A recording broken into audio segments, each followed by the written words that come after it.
Hello, hello, hello, everybody. As you can see, our guest here is Mr. Dameron. I'd like to welcome you to the Mary D Talk Show today. This on another beautiful Monday. And because Mr. Dameron's already here, I'm just going to make this introduction. First of all, thank you, our live viewers. Thank you, our replay viewers. Thank you, everyone that's gone to YouTube and subscribed to the channel. Thank you, thank you, thank you, each and every one of you, because you are definitely, definitely appreciated. And normally you don't see the guests when we come on, but this is a special show today, and we just happen to have Mr. Dameron here, Mr. Carl Dameron. So I'm going to go on and I'll do his introduction while he's here. Carl Dameron is an advertising and public relations expert with more than 30 years of success serving California companies, governments, and nonprofits. He has won awards, support for projects, customers, and media coverage with the most prestigious and popular media outlets, locally, regionally, nationally, and internationally. In addition to that, he is creative and tenacious. Dameron uses relevant research to get on the ground and communicate with customers, community members, and frontline staff to find customer hot buttons. The creative team digests this information to create effective messaging with multimedia campaigns that work. Dameron effectively implements current technology and find ways to effectively adopt new technology into campaigns. Additionally, he has held executive level positions with PR firm BSMG. Ladies and gentlemen, I'd like to introduce to you our special guest today, Mr. Carl Dameron. I don't have to say, "Are you there?" because I know you are. I am here, So live and nationwide. Carl, and it's been, I mean, how many years have we known each other? Quite a few, huh? Well, I'm trying to remember if we met each other in the late 80s or the early 90s. I do believe it was the late 80s. I think it was First Fridays, probably. Yes, First Fridays. First Mhm. Friday. So that would have been the mid 90s. Yeah.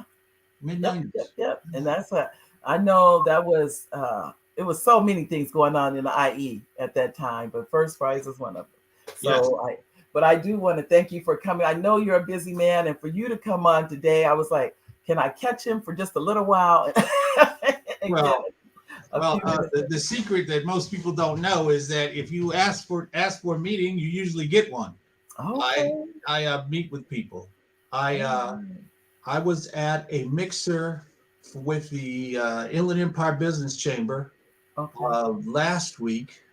I think it was Thursday, and I ran into the cookie lady.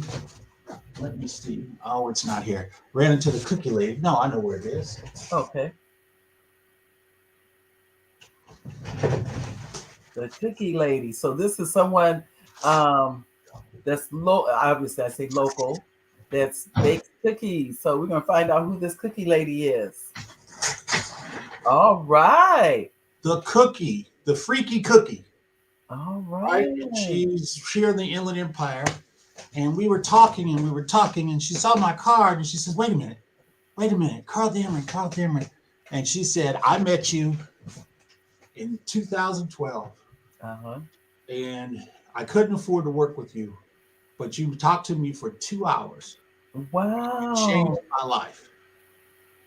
She said, "I Wow. was thinking about I wanted to do, and I was trapped between two things."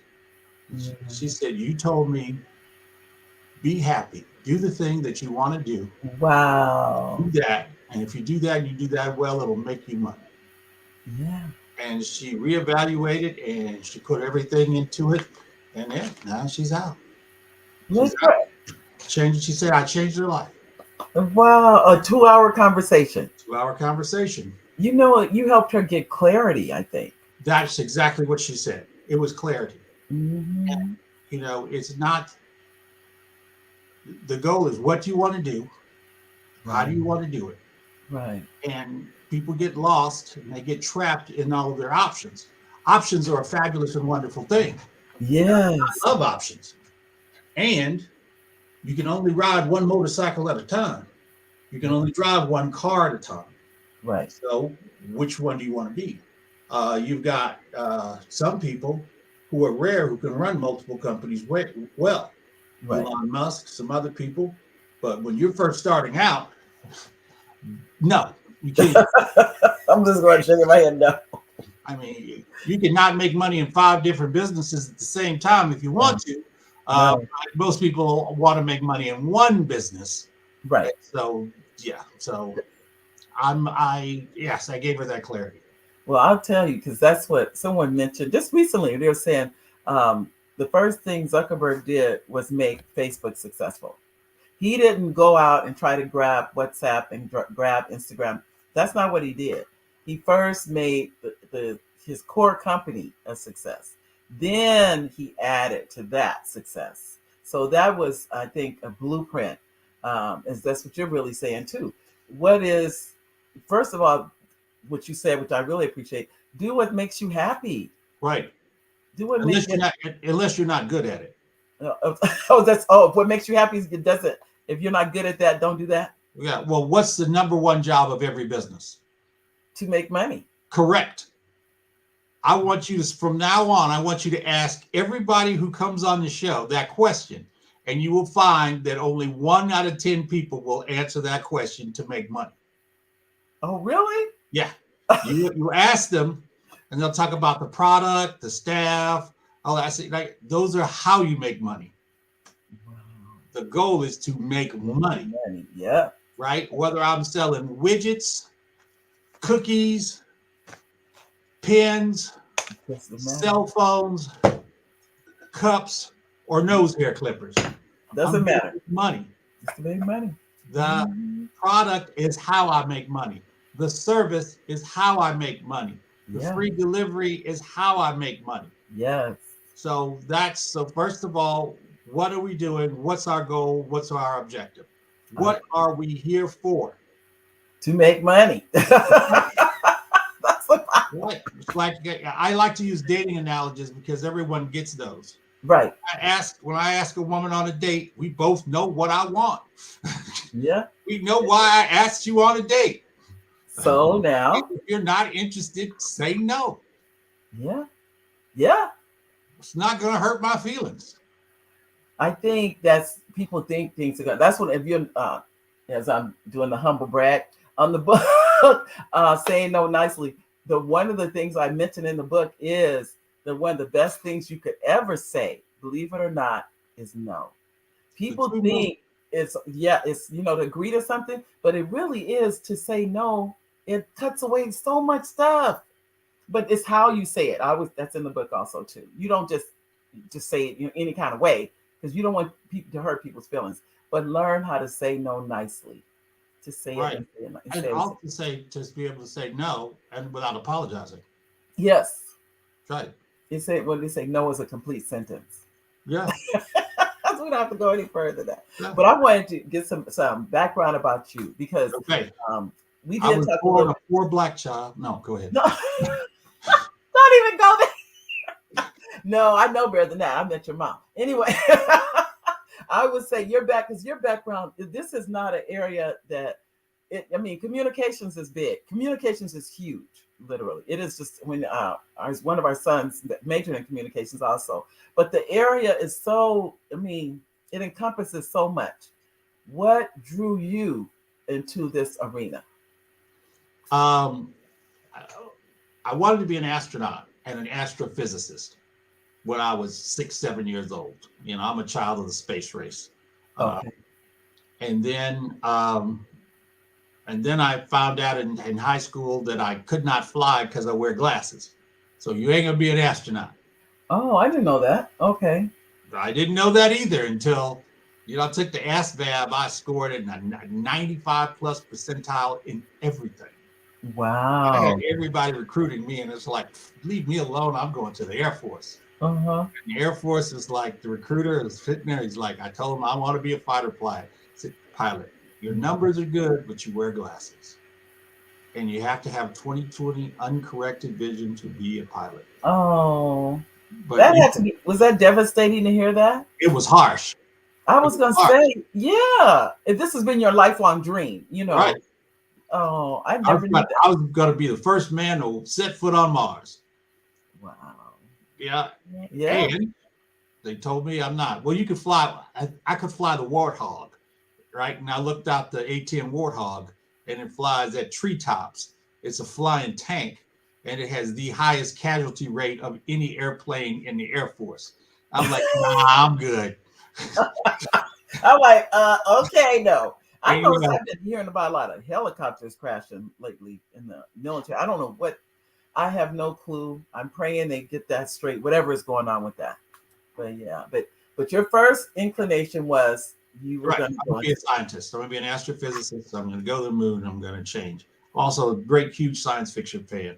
And then I wanted to build robots. So I design and build robots. I got to Cal Poly with studying electrical engineering Mhm. and spending all my time drawing little lines on paper, and that dog wouldn't hunt.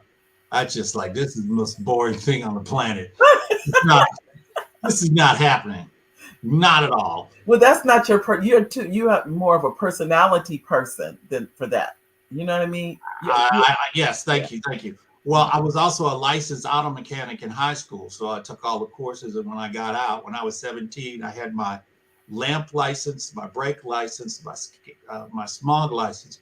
I was a certified welder, and Oh, yeah, and a certified engine rebuilder, and some other things. So I restored 58 cars. I mean, I know how to use my hands. well. Now, were you? Did you live in the Inland Empire the I entire went to time? Rubidoux High School. I came out here in 1973. I was Okay. born in East St. Louis, Illinois. I have four sisters and one brother, one sister older, three younger. My brother is the youngest. Uh, I tell women all the time, I've been around beautiful women all my life, you know. So what, you pretty? That's just fine. I understand that, but yeah. And so well, my mom moved us out in 73. It's a Rust Belt city. The city was dying, and she got Mm. us out. We moved to Rubidoux. I went straight to Rubidoux High School, Uh-huh. and it was just fabulous. I got here, and all the opportunity and everything was there. I remember I realized, like a bolt of lightning, one day walking down the hall, that I could do anything I wanted, and that Wow. nobody knew me. No, there were no preconceived notions about Yeah. anything, and I could do and be anything I wanted to be. There were no barriers. There was a barrier of being, a high yellow skinny black kid in 19. Well, and barriers in that they were a lot of them were create they were created here. Right. The barriers were here more than they were because you're saying in Come on, 73. come on. Yeah. We- No, I'm racism still 63 exists. years old. The Yeah. Civil Rights Bill may have been passed in 64 and 65. Right. It wasn't until the late 70s until it started happening on the ground. I agree. Oh, I'm not because I was there. I know. when you So how old did you say you were? You're I'm 60 what? I'm 62. I was born in Okay. 1959. Okay. All I could say is and I'm just a few years older than you. So So you know, I do know. you That's what know, I'm saying. and I'm saying but I it was black in definitely the Midwest. see and I was in San Diego. There you I go. don't But I know. was black in the Midwest. So that's a Okay, but when I was raised by Southern parents. My parents are from the South, right. so they had a whole different take on racism than a lot of people. They anyway, that's another story. Anyway, so It is. but so I did college prep. I swam on a swim team. I was in drama. I did the auto shop. I did everything I wanted. My counselor didn't want to let me do the stuff I wanted to do. I went and complained to the principal, and he took over my file. And yeah, I got special dispensation. He let me take any classes I wanted to take because I'm taking chemistry and biology, right? Excuse me, geometry, algebra, and auto shop and drama. And it's like you have to pick one track or the other. I said I don't want to be on a track. I want to do what I want to do, and Wow. I had to justify it to him. But basically, he let me do anything I wanted to do. He just wanted to make me give him the reason why, and so I But did that. I was gonna say I taught at a high school, and for you to do that, that's rare. That's Exactly. very rare But because you had to have the grades in order to do that. Number one. I had the grades. Okay, that's what because you had the first level of you know what I'm capable. So that's why they let you have kind of like have your way to a certain extent. Exactly. He let me have my way. He figured it out that they were limiting me. And then this is his name was Walt Holmes. white guy. I've heard of him. He was he was great. He was brilliant. He knew every kid's name on campus. That's why I've heard of him. That's what it is. Everybody. He was on campus before school, every break, walking between classes. Yeah. Well, before I got there in '73, they had huge race riots in Riverdale. It was a third black, a third Hispanic, and a third white. And white people were losing their power, and they were not real happy about that. And blacks and Latinos were gaining our power, and our again the civil rights bill and the voting rights bill were a reality, and they were being integrated. And you couldn't treat black people like anything. You had to treat blacks and Latinos with dignity and respect. Correct. And there was some pushback to that. So anyway, but he was there all the time. He knew everybody's name, and we had a few big fights, but it was rare. There were no more race riots. Oh, good. So, I remember all that because I was in Riverside. I came to move to Riverside area, but I just remember it. I wasn't involved in it, but I remember hearing about it. It was bad. It was bad. Wow. And he stopped it, with relationships. That's the key. Because he was on board. He knew everybody's name. So when he's saying hi to somebody, they would tell him what was brewing, what was happening. And he knew the guy, so he'd go find out who the person was in trouble. He'd pull him out and he'd talk to him. He didn't pull him out and throw him in jail. He pulled him out and talked to him. Right. And then they worked and they solved the problem. They worked it out. They got the other person. They handled it. I mean, just a brilliant, brilliant guy. But that taught me a very important lesson in my life. My mom had always said you could do anything you want if you're really willing to work for it. Right. And I was doing it. Right. Again, I was delivering. And it was great and it was brilliant. And I had wonderful, fabulous teachers who believed in us of all ethnicities. When I joined the swim team, I was the first black ever in the history of the swim team in Rubidoux. This was Rubidoux, Meyer Loma, Pedley, Harupa Hills. Indiana. Yeah. There was only one high school for all that. And I think it's two now, but I think two.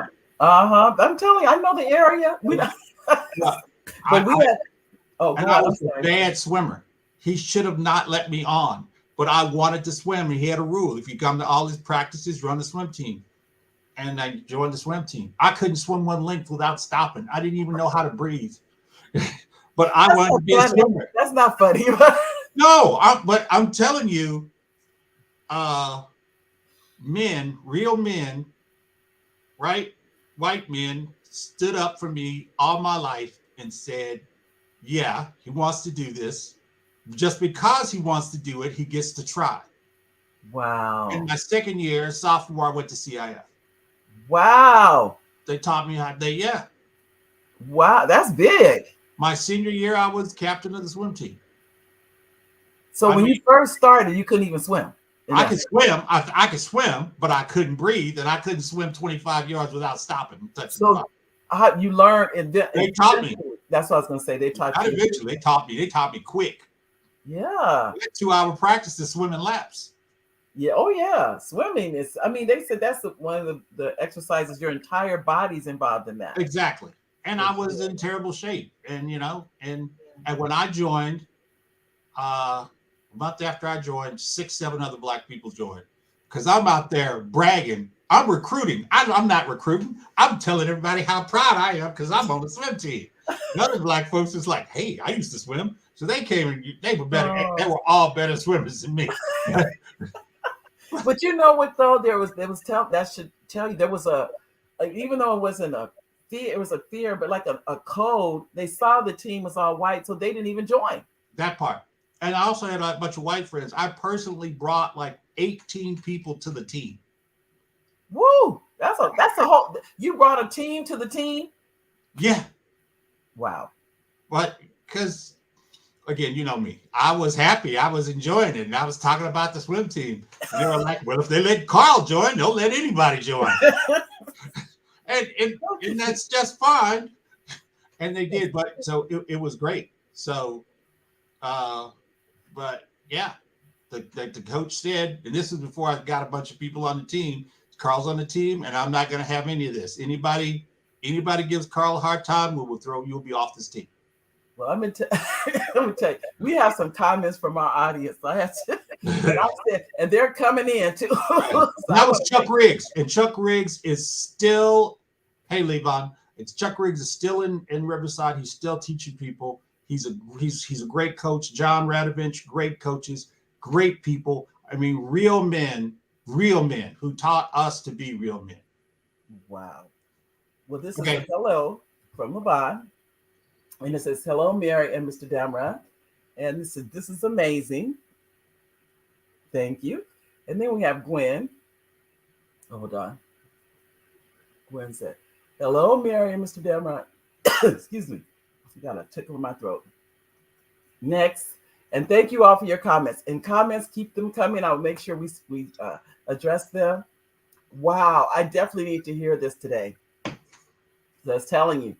And this is the same situation. It says, I'm in the same situation as the cookie lady.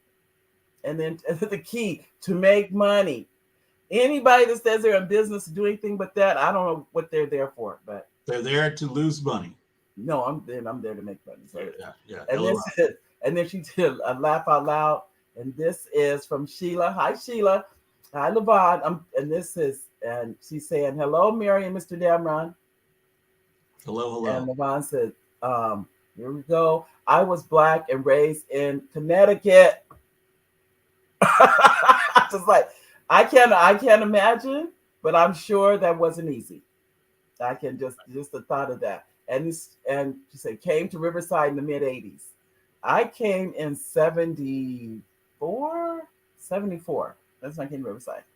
And been here ever since. It's so interesting. I didn't come to stay. I came to go to school and leave and end up getting married, having a family, the whole nine, and this is home now. So there you go. uh-huh. And this is Thank hi, you. Mr. Dameron Levon. I'm gonna tell our audience, I'm gonna be honest to each every one of you. Thank you for your comments and your interaction. I cannot tell you how much it means when you write a comment, it means a lot because just taking the time to interact with us, it keeps us going. So keep the comments coming. So I'm just listening to your stories. And now you said so you became the captain in your senior year. I was the captain of the swim team my senior year. Yes. That is the mess. To me, the story is just amazing. Oh, and I'm so dumb. I don't figure this stuff out till later. Okay. I just wanted to do it. The whole ethnicity. John Radovich, Coach Radovich, told me 2 or 3 years after I graduated. You know, he was the first black on the swim team. I'm like, huh? You didn't know. Everybody there was white, and I could see everybody there was white, but that's not what I was thinking about. No. I wanted to be on the swim team. But then, and you think about it, that's the and why would you? How would you know that? Because it could have been everybody was white. Yeah. But again, it didn't even enter my thought. Right. I wasn't. I'm there to swim. I want to be a swimmer on the swim team. That's what I want to do. Did you? So you got a letterman's you lettered in that, and then Yes. you were on CIF. That's all big.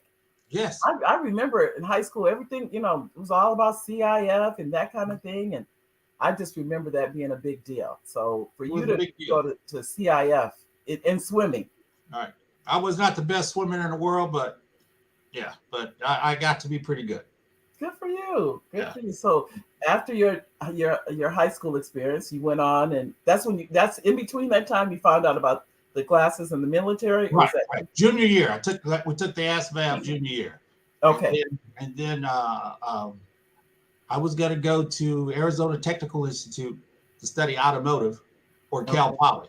And I applied to Cal Poly Pomona, General Motors Institute, Caltech, and MIT. Wow. Those are the only schools I was going to go to. I kind of up here, huh? Which is nothing wrong with that. I'm glad. As you know, people always ask me, why do you think you can do these things? Because I want to. Why not? Because it's what I want to do. I worry about the rest of it later. My mom pushed excellence for us. My oldest sister and I, we had the sibling rivalry. And, we just competed against everything. Who got the best grades? Who knew what? And I'm blessed with an excellent memory. I don't have Wow. a photographic memory, but I have an excellent memory. Okay. Okay. Um, so this is a quick story. So I'm sitting in home, and the guy from Arizona Technical Institute, which is an automotive school, is sitting in our living room. He's talking to me. He's talking about how great his school is, what they do, what great things that they do. He said, and when you finish, you'll be able to take the California smog license test and pass it, and you'll be able to be a licensed smog mechanic. I said, really? He said, yeah. I said, are you sure? I said, I can't guarantee it, but you've got a much better chance. I said, just a minute. Hold on a minute. And I went in my room and I came back and I And you're, showed him my California smog license I knew he was gonna say that. that I already had. I know. That's why you said, "Are you sure?" Are you sure? And he looked at it and he looked at me, and then he's trying to recover, right? Yeah. Because it's like, well, I don't think I need to go to your school. Yeah. Because my school, and that's how great the program was. I mean, the program was just outstanding. Wow. I went to night school 3 nights a week also. So Wow. because I That's wanted to. I studied mechanics. I would leave it. I would be at school from 5 o'clock in the morning to 9 o'clock at night. you love school. You didn't Because like I wanted school. to. You love school. Knowledge is power. It is. Education is power. I wanted to build cars, so I had to learn how to build cars. Right. Wow. Just because I you mean, want to do something doesn't mean it's going to fall from the sky. You need education. You need to learn how to do it. I mean, yeah. yeah, you're absolutely right about that. So I understood. I had this desire. I want to swim. Right. Well, you gotta work out and you gotta learn how to swim. You have to do weights. You have to strengthen different parts of your body in different ways to be able to do this well and to Right. be able to have the stamina, right? You just don't jump in the pool and do it. You have to learn, and then you have to train your body and your mind to do this. And you don't inherently, it doesn't fall off a tree. You have to be taught, and you have to study, and you have to practice, practice, practice. And if you don't do that, you will not be successful. Wow. I'm gonna give you a hand on that one because what you're really talking about is discipline. That's the bottom line. You disciplined yourself to do all of these things. You disciplined No, I yourself. was greedy. I wanted to do it so bad. Those were obstacles that I had to overcome to do what I wanted to do. But I wanted to drive a cool, fast car. And I couldn't afford one, so I'm gonna have to build one. So I You had to want learn how to do that. you want the girls that go with the I cool wanted fast the car. car. When I got it, Okay. I I I remember the moment that I fell in love with cars.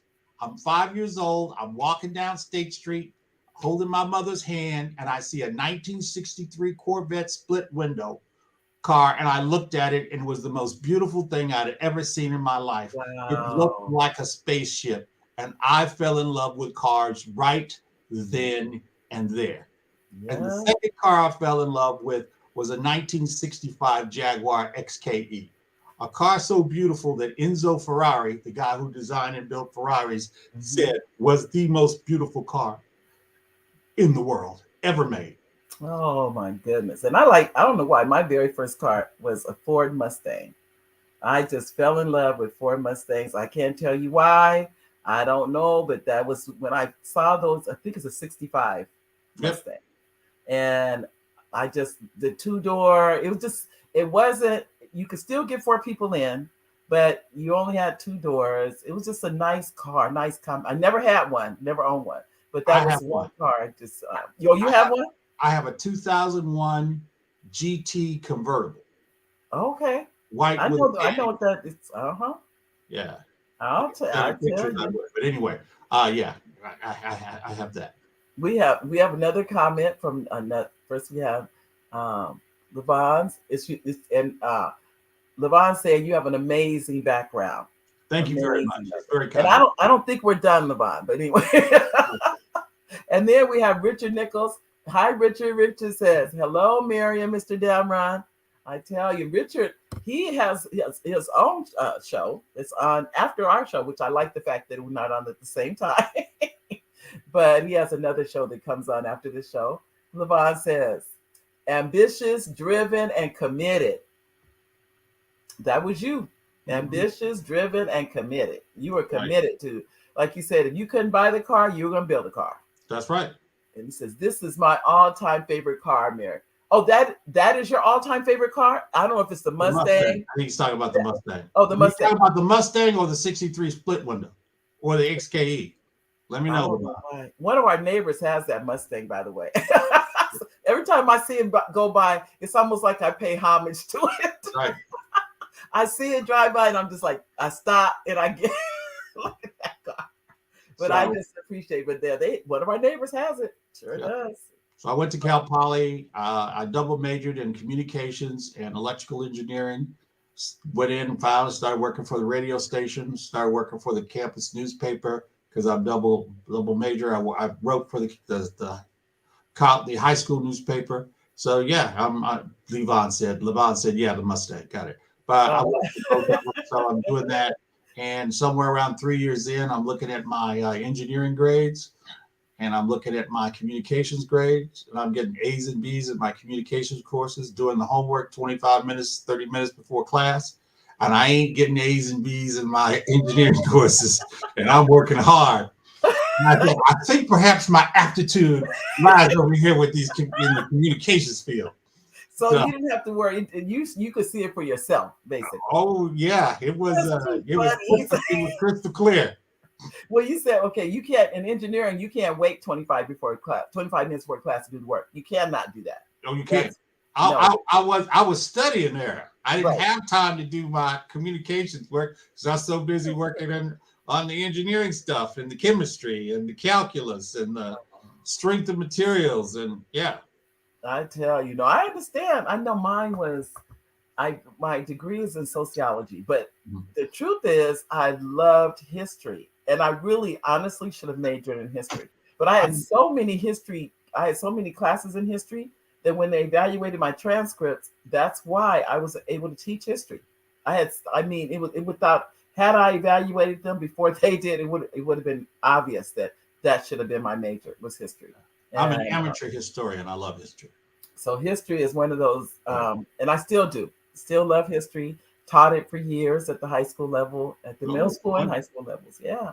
And then retired over 10 years ago, which I cannot believe it's been 10 wow. years since I retired. I know it's been 10 years though. Retired 10 years ago. And Well, I God is love good. that. Life is good. It is. And I do thank God that I did. I'm not that I was ready to retire, but I knew something else was calling me. I didn't know what. Had never written a book in my life, but now written a few. And I just keep going. Congratulations. Thank you, thank you, thank you. Wonderful So thing. now my screenplay, I gotta keep put some energy into that and have that. But what you said at the beginning, I was definitely listening 100% about focus. You were focused and driven. It wasn't just focused. You were I both. I have we used to call it hyperactive. I was a hyperactive child. So my mom kept me in sports. I was in all the sports, every sport, and because I needed to be tired when I got home, so I didn't wear her out. So Yep. I need the men to wear you out before you get home, so Yeah. you don't drive me crazy. But yeah, I have, and so when I got to Cal Poly, I did the same thing that I did in high school. So I have a minor in economics, psychology, um, hotel restaurant management, um, oceanographic engineering. Wow. Yeah, No, I only have one minor. I don't have that multis. I was in school for 8 years. Oh. My mom decided I was a professional student and I was never going to graduate. But it was doing that double major thing, and Yeah. and then I tried to fit it. I didn't try. I fit in things like partying and you know You gotta have that. You got cars. Yeah. I mean, and you were at Cal Poly Pomona. Oh yeah. Now, see, that was known. It wasn't the party school like San Diego State was known for, Correct. Correct. but it's kind of like on the same. I remember Cal Poly being a party, but not like San Diego State was known as the party school, known as that. I Right. mean, but it's still a good school, by the way, academically sound, everything. But it had the reputation of that. But at Cal Poly, we got down on Thursday, Friday, and Saturday night. Sunday is time to get back to studying. Yeah. Oh, But Thursday, Friday, and Saturday night is on. yeah. I remember doing my work before the week. I had to get always it done by Thursday. I had to, Right. because by the weekend you didn't have time. It was Right. always something going on, or your friends want you to go to something. So I actually remember staying up, like you said, Monday to through the week, so I could have time to do stuff. And then I played bid whist, so I was always, it was a bid whist party somewhere on every weekend. Right. So that's one of those. I still do. I still play. But I restored and flipped cars. So oh, you were busy anyway. I was busy. So I remember driving. I was driving a '57 MGA, white restored. Right.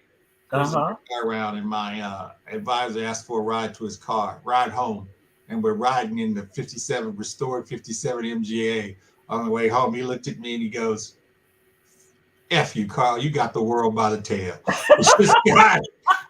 You got everything, you know." Oh, that's not a bad thing to hear. That's not a bad thing to hear. You know, I'm 24 years old, look good. All that swimming, had the body of a Greek god. I'm smart, you know. I look good in my 20s, girl. I look good. All right now. Michael Jackson afro. Oh my. Oh yeah, that was the deal. That was the deal. Danielle says, "Did anyone have my dad as a government or econ teacher?" He said, "Mr. Hobbs." Did you have? I didn't have him. No, I was in Rubino. Okay, and I graduated in San Diego, so I actually came from a community college and transferred to UCR. So no, Danielle, we didn't have your dad. I'm sorry, but I'm sure he was an excellent teacher. I heard he was really good. That's what I've heard too. This is great. Thanks. And that was that's Danielle again. And then we have our executive producer of the show, Oliver Welch. Oliver's comment is, "Hi, Carl. Welcome to the show, and thank you for your input on life experiences." All right. Thank you very much, sir. Thank you, Oliver. And then hi, Oliver. You got and there's Danielle. And hi, Danielle. Danielle said, "It's so true that there are no small activities. You can always pull it out of your bag of tricks." And now this is, I'm gonna give Danielle a plug here. She is a dancer. She is an author. She is a teacher. She's actually going to school right now to get her doctorate. She's in school as we speak right now to get her doctorate. While she's teaching. And she's done choreography for Beyonce. Yep. Okay. Yes. I've known her since she was in high school. And see, I didn't even talk about that she was Beyonce's choreographer. Right. We're going to give a thumbs up and a clap, and everything else. Danielle, we're so proud of you. To snap. We're doing it all for you. There you go. Just so you know, the community is proud of you, sweetheart. Well, people don't understand that a lot of wonderful people live here in the Inland Empire, and who work in Los Angeles, who work all over Southern California, because it's a wonderful place to live. Yeah. Not only affordable, but there's so many wonderful things to do. It is. And it's a joy and a privilege. So while I was at Cal Poly, I'm studying, I'm learning, I'm partying, I'm doing all this stuff. Right. I got to run the student radio station. I work for the student newspaper. I work for the student broadcast TV. I worked for the campus police. I worked at the info booth. Were you the president of the university in the meantime? No. I'm listening. In other words, you did everything but be the president. Hugh O. LaBounty was the president when I was there, and we knew each other on a first name basis. And John Francis, his vice president of academic affairs, who was the leading nonprofit specialist in the state of California, decided we were in a meeting one day. He came up to me and said, "Carl, I'm going to be your mentor." And he taught me how California State state universities work. Wow. I could get a check written out of Cal Poly in an afternoon. Well, I need to talk to you then because I have no clue how to do anything like that. I could get a check out of a city in a day. Wow. I once got a check out of Riverside County in 2 days. Wow. Yeah, we need to talk. We have some comments, some more comments from Danielle says, she said, and I'm glad her book. Oh, he said he knows my publicist, my children. No, I am her publicist. Oh, you are. It said, I said, sorry about that. He knows he's my publicist. My children's book, Swimming Over Castles. So Right. we're giving Danielle a plug, ladies and gentlemen. It's on Amazon, Danielle. Yes. I think okay. It is on Amazon. Please go and get a copy of her book. He said, "Love you both." I know that's my goddaughter. And Laban says, and she says Danielle Hobbs, yay! I like. So Danielle, you have a fan club here too. Right. I'm listening to your comments, Carl. Like I said, the only thing I didn't hear you say was president of the university, and I think you could have been that if you wanted to be. I know. I may have thought that I could at the time, but did not have the. I didn't in my 20s. I did not have patience. I wanted the world, and I wanted it now. Wow. Quit giving me all of that lip. Get out of my way. Okay. Lead, follow, or get out of my way. Oh my goodness. So, okay, you graduated from Cal Poly in 1985 with a degree in communications. But also you said you double majored. No, I had a bunch of minors. Okay, all right. And then what next? And then I got out. Here I am. Da, world, hire me. Hollywood, come on. I'm ready to run a studio. And they were like, yeah, you and 15,000 other people. Thank you very much for your application. But we don't have a spot for you right now because you were too dumb to go get an internship. So people who know who you are, what you can do. So we don't know you. So be gone. It's true. You got to do those internships, ladies and gentlemen, because you got to make those connections. And the internship is not the easiest way in. I'll tell anybody. So you got to make them. But go on, Carl. People don't know what they don't know you if they don't know you. They sure don't. They got to get to know you. So and they don't trust you if they don't know you. I know 1,500 other people. Why would I hire you when I know them? That's right. I'm gonna go with the people I already know. That's right. And anyway. So I went out and I got it banged around. I got a job as a manager in training at Kmart so they paid well. Then I realized, and of course I was gonna take that job until I could get a job inside the industry. Right. And that's I could pay well. I was just like $25,000 a year in 1985. That was nice money. It was. And I realized it was a trap. What's the trap, Carl? When you're working full time, it's really hard to go interview and get another job. You sure is. It's hard to do anything because that's your first commitment. So, and if you want to work in your industry, you have to work in your industry. Wow. After the money, the industry was second. I needed money. And I realized it's a trap. It's a trap. I'm not working in my industry. I'm not working my skills. This is not what I want to do. I want to do something else. And I quit the job for 6-8 months. I quit the job. And I got a job working for Cola for $750 a month. Because I had to work in the industry. Yeah. It wasn't about the pay. It's about in the industry. And once you get in and once you get good, then you'll make money. But if you don't get in, you won't get in. Do you know what you just said? I cannot even begin to tell you. It's so powerful. What you really did is you went after your dreams in your 20s.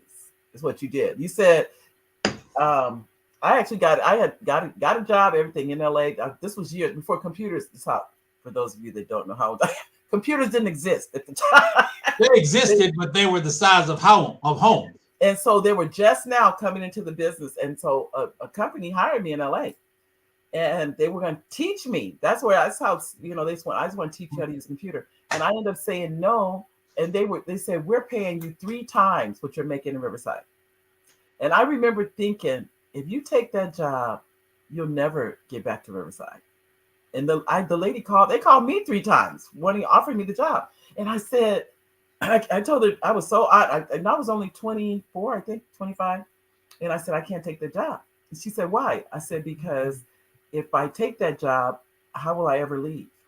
And the lady said, what are you talking about? I said, you're paying me 3 times what I'm making right now. But what you don't understand, I'm surviving on what I'm making right now. My bills are paid. It wasn't what you wanted to do. It wasn't what I wanted to do, and I didn't have any family in that area that mattered to me. And it's so interesting. I have family now, but at the time, I had no family in Riverside either. Well, the funny thing is that if you worked for them, whether you had family there or not, you wouldn't have been able to see them. You'd have been working all the time. Yes, but I just remember saying no. I'll just live with this, whatever this, the amount I'm getting. This is fine. I can survive. I'm. The lady kept calling me because the lady said we cannot believe you're turning us down. We're 3 times. We're not just not 2 times, 3 times your current salary, and you're saying no to that. That was like unheard of. She said, she goes, how old are you again? Because what you really did, what you know, and I know, there is always a sacrifice. If you are not willing to sacrifice, which is what you did, you took a job that was making really good money, over $2,000 a month, and all money ain't good money. I understand that, but you were still making at that time. That was pretty good money to be making. Yeah. To say I'm gonna go to a job that's $700 a month, that's big. At 20 some odd years old, normally, what do? We go after the money. I did go after the money, and again, I realized it was a trap, and I didn't want to be trapped. How did you figure that out? That's what I'm trying to figure out. Because I'm trying to get interviews, and when you get an interview, I'm in Palm Springs, I'm in Coachella, and the interviews are in LA. So I got to take a day off, right? I got to work a day off, and it's a day because it's 3 hours in, 3 hours back. 3 hours back. That's right. That's just 6 hours. That's right. And then you got an hour interview, now 7 hours. It's a day. Yeah. And you can't do that every day. And there was no Zoom. Nope. You had to physically show up for those interviews. Yeah. You had to, yeah. I get it. It was a trap. And then they ask you, what are you doing now? I'm working as a mechanic. I'm working as a manager in training for Kmart. Mm-hmm. They had no respect for that. No respect for that at all. Because you're not in your industry. Correct. Wow. So it was a trap. So I got out of it. I get in it. I worked for Cola. Then I worked for then I got picked up at an agency down in Orange County, and I worked for them. And then I got picked up by Auto Sound. They had 7 locations. I worked for them, did a great job. We sold all their stuff, created a brand new campaign. They showed me everything they did. I looked at everything they did, threw it all away, started all over, clean sheet of paper. Wow. But I did a unified campaign. So everything looked the same, and everything looked the same, and we were selling the same stuff across all the commercials, radio, TV, newspaper ads, billboards. It was all doing the same. So it was a unified campaign. So You're hearing the same thing. See, if I tell you the same thing 10 times, you remember it. If I tell you 10 different things, you only remember one thing. Wow. Well, I'll tell you, Levon says exactly. Trying to do anything else when you have a 9 to 5 was trapped he said, I was trapped for so long until I got burned out. I think, and I can't really say that's what happened to me. All I remember doing is going to my principal and saying I was going to retire. And she said, one of the last things she said to me, which first of all, she said, what are your plans? And when I said, I don't have any, I don't know. I think I probably sounded crazy, if I be honest, but I said, there is something else I'm supposed to do. I don't know what it is, but I'm going to have to take it literally in faith. I said, I have to go out here and find out. I have to. Well, and she's like, you need to stay 5 more years. You don't need to stay. And I remember telling her, I said, you have no guarantee I'm going to live 5 more years. That part. That we part right don't know. there. We don't. There's no guarantee how long we have on this planet. And So I just told. I said I I got a literally book. said I that got a book that says tomorrow is not guaranteed. to anybody. But one thing she said on the way out the door, she said, Mary, she stood up at her desk and she's talking to me, and she goes, Mary, what did you do all of this and you find nothing? I'll never forget that day. I turned to that lady. I said, at least I will know. At least I. We all headed to that graveyard sooner or later.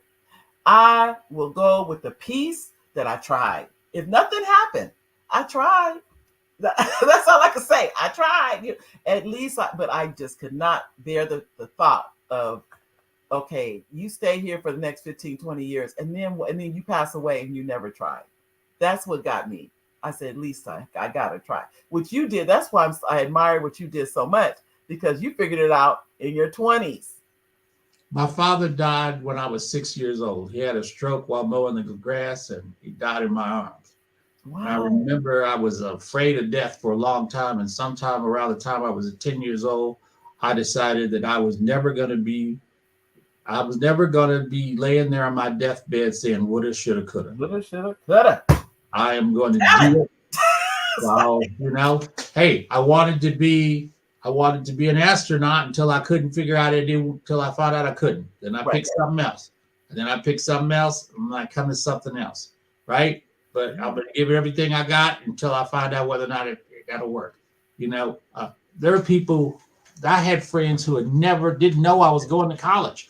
All they knew me as Gearhead Carl, and you know, Wow. then they see me in a suit, work for who? And it was like, yeah, I got my degree, and like, what?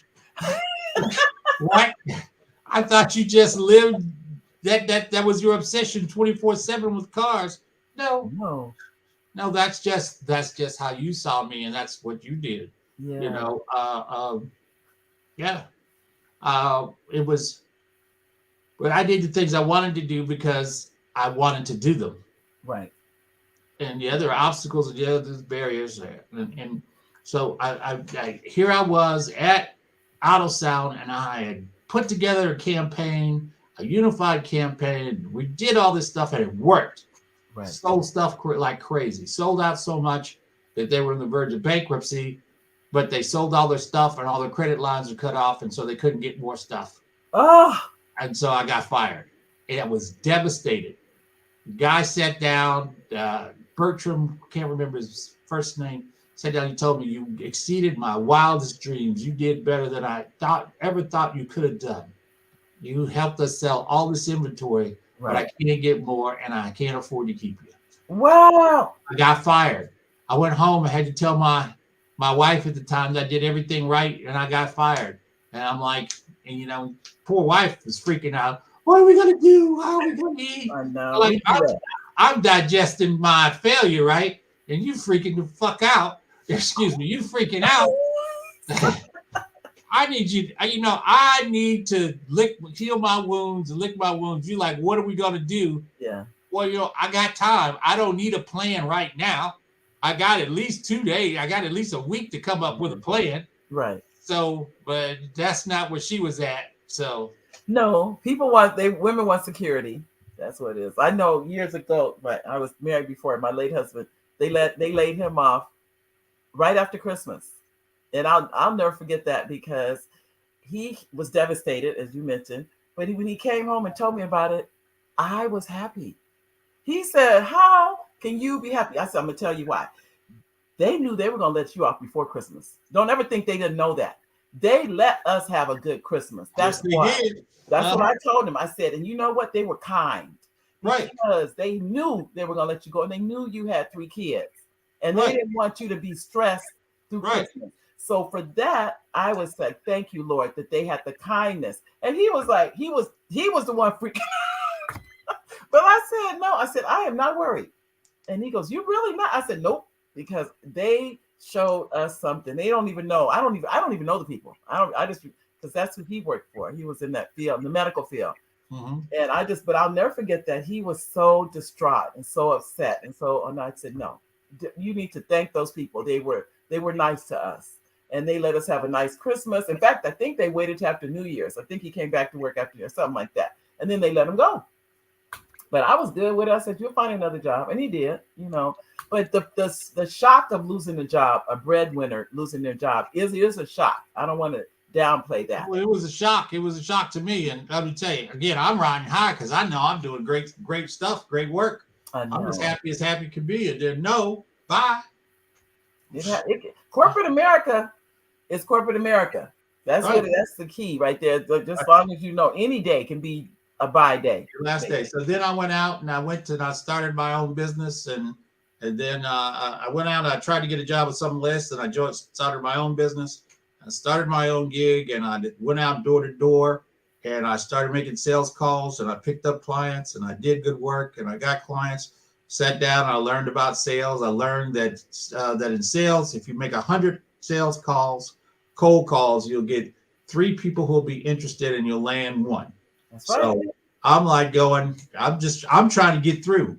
I'm trying to get to your no, because I got 3 people who are going to say yes, right? Yeah. So I'm not trying to talk you into it. I'm like, hey, Carl Dameron Communications, Advertising and Public Relations. We help our clients sell more stuff. Are you interested? How can I help you? Boom, I'm not interested. Okay, thank you very much. Here's my card. Yeah. If you change your mind, give me a call. I'm out. I'm next to the next Yeah. call. You're like, what? You're not going to know. You said no. Here's my card. Change your mind. Let me know. Yeah. Well, because you already know it's a numbers game. Exactly. It's a numbers game. I need to find the person who wants to say yes. Exactly. So I'm looking for the person. So you're number 1. I got to go because I got to get to 97 so I can get my 3. Yeah.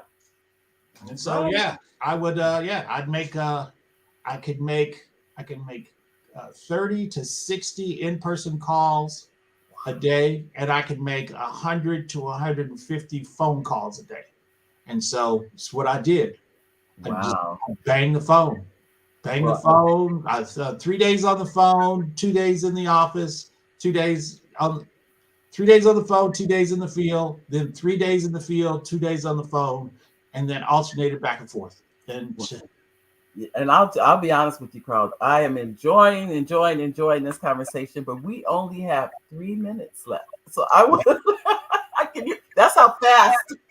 But I just wanted to make sure if you had any closing comments. Let me check to make sure that our audience, if they had anything they wanted to add, I want to make sure. Okay. I think, I'll make sure they got it. And let me say this to all the audience that made comments.